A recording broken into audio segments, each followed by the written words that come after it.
સુરત જિલ્લા પોલીસે શહેરમાં કાયદો અને વ્યવસ્થા જાળવવા માટે કડક કાર્યવાહી યોજના અમલમાં મૂકી છે। તહેવાર દરમિયાન શાંતિપૂર્ણ અને સલામત વાતાવરણ જાળવવા માટે પોલીસ વિભાગે વ્યાપક તૈયારીઓ કરી છે। શહેરના અનેક વિસ્તારોમાં ચેકિંગ ઝુંબેશ હાથ ધરવામાં આવ્યું છે।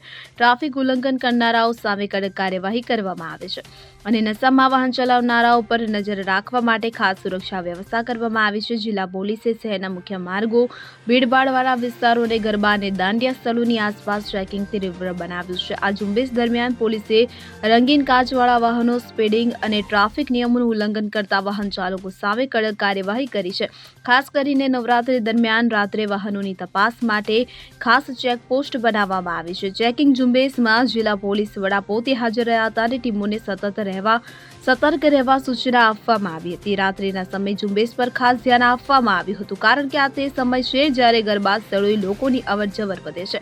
નવરાત્રીના તહેવાર દરમિયાન દારૂ પીને વાહન ચલાવવાની ઘટનાઓ અટકાવવા માટે પોલીસે દારૂ પીને વાહન ચલાવવા સામે ખાસ ઝુંબેશ શરૂ કરી છે।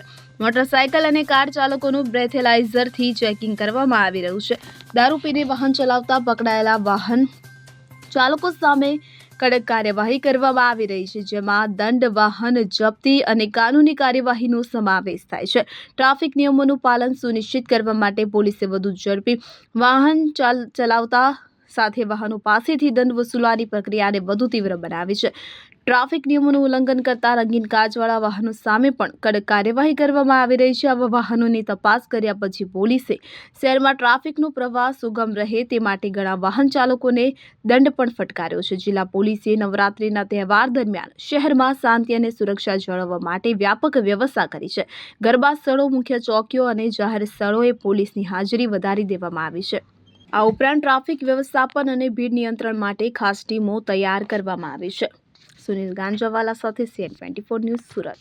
હવે જુઓ દેશ દુનિયાની તમામ ખબરો તમારી આંગળીના ટેરવે।